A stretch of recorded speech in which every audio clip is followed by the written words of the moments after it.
السلام عليكم ورحمة الله وبركاته أصحابتي إذا جعلها ميل walbo aad joogtaan waxaan halkan wax yar ka dhihi doonaa kulankii xiisaha badnay ee maantay dhexmaray kooxaha kubadda cagta Chelsea iyo Arsenal kuwaasoo ka wada tirsan London.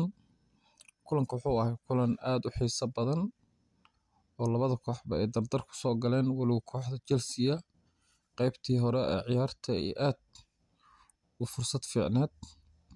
gool koowaad wuxuu yimid daqiiqadii ugu horreeyay ciyaarta waxaana gool wuxuu ahaa penalty ah kaasoo Saliba uu gacanta ku taabtay.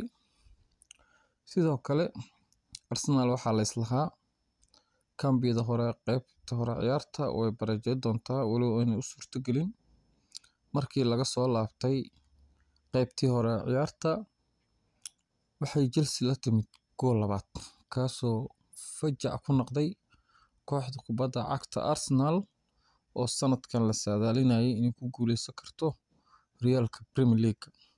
Arsenal kulamadii ay soo ciyaarto dhan waxay ahaayeen unbeaten weli lagama badin walow kulankii hore ay ka badiyeen kooxda kubadda cagta City taasoo hamigii Arsenal ee ahay ku guuleysiga Premier League kor u sii qaaday. qaybtii dambe ee ciyaarta markii laga dhaliyay goolka labaad Arsenal wax fursado ay abuurtay oo la dhihi karo gool ayuu noqon karaa ma jirin. daqiiqadihii ugu dambeeyay ayaa Arsenal gool oo qalday goolkiibarka kooxda kubadda cagta Chelsea Sancho waxaa ka faa'iideystay Declan Rice taasoo soo celisay hamigii kooxda kubadda cagta Arsenal waxay isku sii dayday inay barajeyso kooxda kubadda cagta Chelsea. assistant fiican uu sameeyay Bukayo Saka ayaa waxaa ka faa'iideystay Trossard oo bedel ku soo galay. ciyaartu waxay sidaas ugu dhamaatay 2-2. Arsenal maantay ciyaartoy badan ayaa muuqan sida Odegaard, Martinelli. kooxda kubadda cagta Chelsea waxay ciyaartu ku fiicneed qaybta qadka dhexe Enzo Fernandez iyo waxaa aad u maamulay Casido. ciyaarta Arsenal waa looga fiicnay dhexda waxay ahayd in kooxda kubadda cagta Arsenal ay ku soo bilowdo Thomas Partey halka ay Jorginho ay uga soo bilaabeen.